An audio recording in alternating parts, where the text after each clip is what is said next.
السلام عليكم ورحمة الله تعالى وبركاته. بسم الله الرحمن الرحيم. الحمد لله والصلاة والسلام على أفضل المرسلين وآله وصحبه وخدم أمته. Assalamu alaikum chers frères musulmans, chers frères talibés. Aujourd'hui nous allons étudier les 7 degrés de repentir que l'on appelle At-Tawbah, At-Tawbatul Nasuh. At-Tawbatul Nasuh, c'est le repentir sincère. Dans ce chapitre, premier chapitre, dans ce volet, donc l'étude sera centrée sur la tawbah, le repentir. Le repentir sincère à travers toujours Munawwir Sudur. Mais nous allons commencer par voir quels sont les degrés énumérés par les ulémas, ça veut dire les savants de l'islam, les degrés de la tawbah, les degrés du repentir. Ils ont dénombré 7 degrés de tawbah, qui sont repris ici par le Cheikh Ahmed Bamba, Khadim Rasoul, dans Munawwir Sudur. Nous allons les étudier, ces degrés, un par un, à travers ce livre. Donc le premier degré, c'est le repentir du mécréant, qu'on appelle At-Tawbatul Kafir. At-Tawbatul Kafir. At-Tawbatul Kafir, c'est le repentir du mécréant, celui qui ne croit à rien, qui n'avait pas la foi, qui ne croyait pas du tout en Dieu, et qui ne croyait pas aux religions. Il pouvait être un associateur, un païen. Alors, c'est le premier degré de repentir, c'est le repentir de cet homme-là, qui brusquement veut rentrer dans l'islam. Parce qu'Allah subhanahu wa ta'ala lui a ouvert le cœur, a mis la lumière dans son cœur, comme il est dit dans le Coran. Celui à qui Dieu ouvre le cœur, ne marche-t-il pas dans une lumière vers Allah subhanahu wa ta'ala. Alors c'est celui qui bénéficie de ce privilège-là, qui brusquement rompt avec le monde de la mécréance, du kufr, pour entrer dans ce qu'on appelle Ad-Din Sadid, la religion juste, la religion de Dieu, d'Allah subhanahu wa ta'ala, par privilège, parce que c'est un don qu'il a reçu de Dieu. Donc il se repent, parce qu'il sort de la mécréance pour entrer dans l'islam. Alors c'est le premier degré de repentir donc, qu'on appelle At-Tawbatul Kafir. Bi'izni Rabbi, il a dit Sadid, Bi'izni Rabbi. Mais ce repentir ne relève pas de sa propre volonté, mais plutôt Bi'izni Rabbi, de la grâce d'Allah subhanahu wa ta'ala. Dieu lui a fait grâce, lui a fait don de la foi, et rentré dans l'islam. Donc il s'est repenti de quoi? Des années de sa vie qu'il a passé dans la mécréance, dans les actes répréhensibles. Dieu accepte son repentir, elle l'admet dans la Ummah, la communauté des musulmans. Donc c'est le premier degré de repentir. Ensuite, nous avons le deuxième degré. Le deuxième degré de repentir, c'est le repentir de qui? At-Tawbatul Mukhlis. At-Tawbatul Muslir, c'est le repentir de l'homme sincère. L'homme sincère. De quel homme il s'agit? Le repentir de l'homme sincère, c'est l'homme qui a bénéficié de la foi. C'est l'homme qui avait déjà la foi. Ce n'était pas un kafir. Donc il est au deuxième degré, il a la foi. Seulement, cet homme, malgré sa foi, il commettait des péchés, et de grands péchés, qui sont au nombre de 20, et qu'on verra plus tard dans l'étude de Munawwir Sudur. Donc, le repentir du croyant sincère, al-mu'min al-mukhlis, comme le dit le cheikh, wa tawbatul mukhlis min kabair. Wa tawbatul mukhlis min kabair. Le repentir de l'homme sincère des grands péchés qu'il a commis dans sa vie. Il ne veut plus commettre de grands péchés. C'est ce repentir-là qu'on appelle le repentir de l'homme sincère. C'est le deuxième degré du repentir. C'est un homme qui a la foi, mais qui commettait de grands péchés. Maintenant, il veut se débarrasser de ces grands péchés. Il se repentit devant Dieu pour être pardonné et ne plus récidiver. C'est le deuxième degré du repentir. Et le troisième degré du repentir. Tawbatul Udul min as-Saghair. Tawbatul Udul, c'est le repentir de l'homme juste. L'homme juste. Un homme intègre. Donc cet homme à la foi, il ne commet pas de grands péchés. Il est au troisième degré. Il a la foi, il ne commet pas de grands péchés, mais il commet de petits péchés, les péchés mineurs. Donc, de quoi il se repentit? Il se repentit des péchés mineurs qu'il commet. Ce qu'on appelle le repentir de l'homme intègre. Les petits péchés, c'est tous les péchés que l'homme commet qui ne font pas partie des grands péchés, qui sont au nombre de 20 et que l'on verra plus tard. Quand on commencera à étudier les 20 péchés capitaux, celui qui les connaît, il saura que tout ce qui reste sont les petits péchés qu'on appelle les sayyat. Donc, le troisième degré de repentir, c'est le repentir justement de l'homme juste. Ensuite, nous avons le quatrième degré de repentir. Le quatrième degré de repentir. Mais il y a une particularité, c'est ce qu'on appelle cet homme juste. Cet homme qui a la foi, qui ne commet pas de grands péchés, mais qui commet de petits péchés. Il veut se débarrasser de ces petits péchés qu'on appelle les péchés mineurs. Pourquoi? Parce que ces péchés-là constituent ce qu'on appelle des obstacles. Fis-sa'i ila rabbi. Les petits péchés constituent pour lui des obstacles qui l'empêchent de marcher dans la voie d'Allah subhanahu wa ta'ala. Donc son souci à lui, c'est justement se débarrasser de ces péchés, de ces petits péchés qui l'entravent, qui sont des entraves, qui sont des chaînes qui le retiennent dans ce bas monde. Il va s'en débarrasser. Donc c'est le troisième degré de la tauba. Et le quatrième degré de la tauba, c'est quel repentir? C'est taubatul abid zil khairat. Taubatul abid zil khairat. C'est le repentir de l'adorateur d'Allah. C'est-à-dire que celui qui est rompu aux bonnes actions. Zil khairat, qui ne fait que de bonnes actions, qui ne dit et ne fait que dans le sens, qui ne dit que du bien, ne fait que du bien, et qui adore Allah sans cesse, ce qu'on appelle l'abid. Même s'il n'a pas les connaissances requises en matière de fiqh, en matière de charia, même s'il n'a pas les connaissances, mais il aime adorer Allah, et il adore Allah en tout moment, ce qu'on appelle l'abid. De quoi il se repentit? De quoi il se repentit? Cet homme qui est caractérisé par la recherche du bien, al-khair, par opposition à shar, au mal. Il évite toujours de commettre le mal. Toujours il est à la recherche du bien. Là où il se trouve. De quoi se repentit? Il se repentit, mimma yasuhu min al-asrat.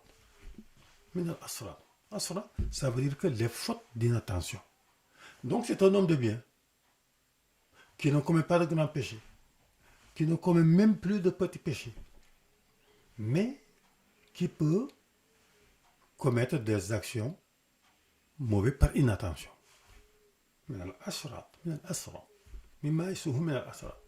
qu'il peut commettre des fautes d'inattention. Ces fautes d'inattention ternissent un peu son image et avilissent un peu sa marche vers Dieu. Alors il se repentit de ses fautes d'inattention. Donc ça c'est le quatrième degré de la tauba. Ensuite nous avons wa tawbatu salik, le cinquième degré de la tauba. Tawbatu salik.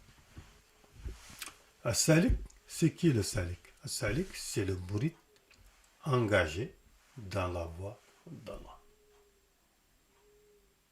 Par opposition au musulman ou au croyant qui est musulman, mais qui n'a pas choisi de s'engager dans la voie de l'ascension vers Allah subhanahu wa ta'ala. Ce qu'on appelle le mourid, l'aspirant vers Dieu. Le mourid salik ou salika, ça veut dire que l'aspirant ou l'aspirante vers Dieu.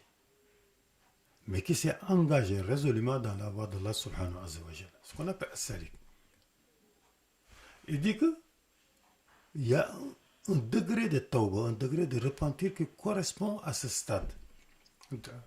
C'est le repentir du mourid salik. De quoi il se repentit lui?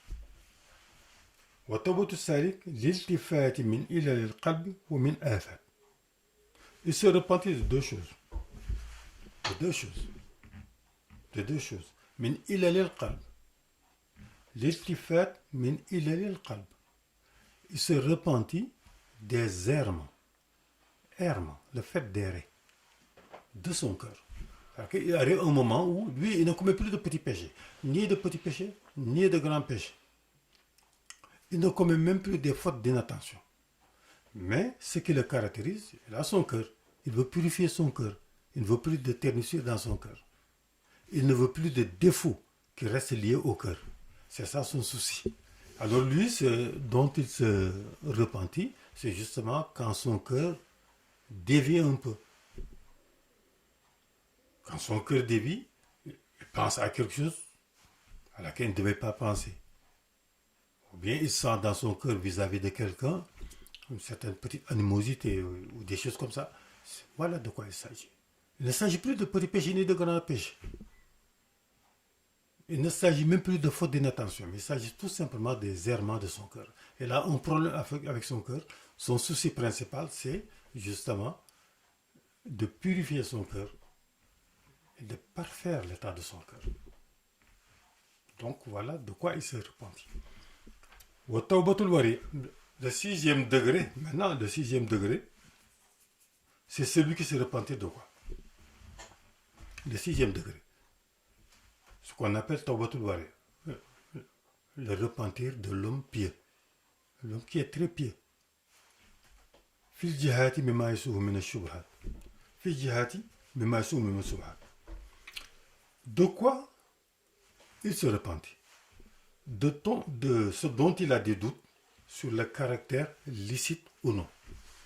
C'est un homme très pieux et très attentionné. C'est-à-dire que lui, même s'il veut prendre un verre d'eau, il faut qu'il ait la certitude que cette eau-là est licite. C'est de l'eau licite. S'il veut prendre une pomme, si on lui offre une pomme même à manger, il faut qu'il ait la certitude que celui qui lui a offert la pomme ne l'a pas volée, par exemple. Il est dans cet état d'esprit. Donc, son problème, c'est d'avoir la certitude que tout ce qu'il dit ou tout ce qu'il fait est licite et agréé par Allah subhanahu wa ta'ala. Donc, pour lui, à ce degré, sixième degré, il ne commet plus de petits péchés, ni de grands péchés, ni des fautes d'inattention. Son cœur est purifié et bien orienté vers Dieu subhanahu wa ta'ala. Donc maintenant, son problème, c'est d'avoir la certitude dans tout ce qu'il fait et dans tout ce qu'il dit. C'est pourquoi il dit وَتَوْبَةُ الْعَلْمِ فِي الْجِهَادِ مِمَّا يَسُوهُ مِنَ الشُّبْهَاتِ وَتَوْبَةُ الْمُشَّاهِدِينَ. Ensuite, nous allons vers ce qu'on appelle maintenant le septième degré du tawbah, le septième degré du repentir. Ça concerne qui? Ça concerne ce qu'on appelle al-mushahidin. Mushahidin, il y a le mot shahid, le mot témoin. Le mot témoin, c'est-à-dire que ceux qui vivent au voisinage d'Allah subhanahu wa ta'ala et qui vivent de la contemplation des lumières et de la grandeur d'Allah subhanahu wa ta'ala. Ce qu'on appelle le mushahidin, c'est le degré le plus élevé. C'est le degré le plus élevé du tawbah. Parce que c'est ce qu'on appelle l'élite spirituelle, al-mushahidin. L'élite spirituelle. Ce sont des adorateurs d'Allah qui vivent constamment au voisinage d'Allah. Si vous voyez dans les écrits de Serigne Touba, il dit dans ses écrits Lam yamil kalkari li ghayrillahi. Mon cœur ne dévie jamais, en aucun moment, en aucun instant. Mon cœur ne se détache de la pensée d'Allah. Dans sa vie, dans toute sa vie, Serigne Touba, Cheikh Ahmad Bamba, le Khadim Rasoul, il dit que son cœur ne dévie jamais de la pensée d'Allah subhanahu wa ta'ala. Son cœur reste toujours attaché à Allah subhanahu wa ta'ala. Donc leur cœur en aucun instant ne doit se détacher de Dieu subhanahu wa ta'ala. De quoi donc ils se repentissent, ces hommes-là qui ont atteint ce degré, comme Abu Bakr, les grands sahabis? De quoi ils se repentissent? Ils ne se repentissent pas de péché. Ils ne commettent plus de péché, ni petit ni grand. Ils ne commettent même plus de fautes d'inattention. Leur cœur est pur, leur cœur ne dévie plus, n'erre plus. Mais ils ne peuvent même plus tolérer un petit instant où ils ne passent pas à Allah. Un petit instant où ils pensent à autre chose qu'à Dieu. Dès que leur cœur tourne vers autre chose que vers Dieu, il se repentit immédiatement de ça par crainte de la sentence de Allah subhanahu wa ta'ala. Donc c'est le degré le plus élevé, ce qu'on appelle at-tawbatul mushahidin. تجري من غفلات القلب خوف الرجس من غفلات القلب. Les غفلات, ça veut dire que les moments de négligence, les moments d'insouciance qui restent liés au cœur des grands contemplateurs d'Allah. En aucun moment, en aucun instant, ils ne doivent se détacher de la pensée d'Allah, de contempler la grandeur et la magnificence d'Allah. S'il leur arrive un moment où ils pensent à autre chose, où leur cœur rencontre un petit moment de négligence de la pensée d'Allah, ils se repentissent automatiquement de peur d'être blâmés par Allah subhanahu wa ta'ala. Ça, c'est le niveau le plus élevé, ce qu'on appelle at-tawbatul mushahidin. Voilà les 7 degrés du repentir. Maintenant, il appartient à l'adorateur de se regarder dans le mémoire, et de pouvoir se situer à quel degré où il se trouve. S'il se trouve au premier degré ou au dernier degré. Pour schématiser donc le repentir, c'est comme une pyramide. À la base, nous avons le repentir du mécréant, qui se repentit de sa mécréance jadis pour entrer dans l'islam. C'est le premier degré, qui est très large, jusqu'au degré le plus élevé, qui est le degré des mushahidin, c'est-à-dire des contemplateurs d'Allah. Voilà donc les 7 degrés de repentir. À chaque salik, à chaque mouride maintenant, de savoir à quel degré il se trouve pour pouvoir à chaque instant faire son repentir. Allahumma salli ala sayyidina Muhammadin wa ala ali sayyidina Muhammadin wa sallim. Ensuite, nous verrons maintenant quelle doit être l'attitude du mouride salik par rapport à cet acte de repentir qu'on appelle at-tawbatul nasuha, le repentir sincère, qui est très recommandé par Allah à travers le Coran subhanahu wa ta'ala, à tous les Corans. Assalamu alaikum wa rahmatullahi ta'ala wa barakatuh.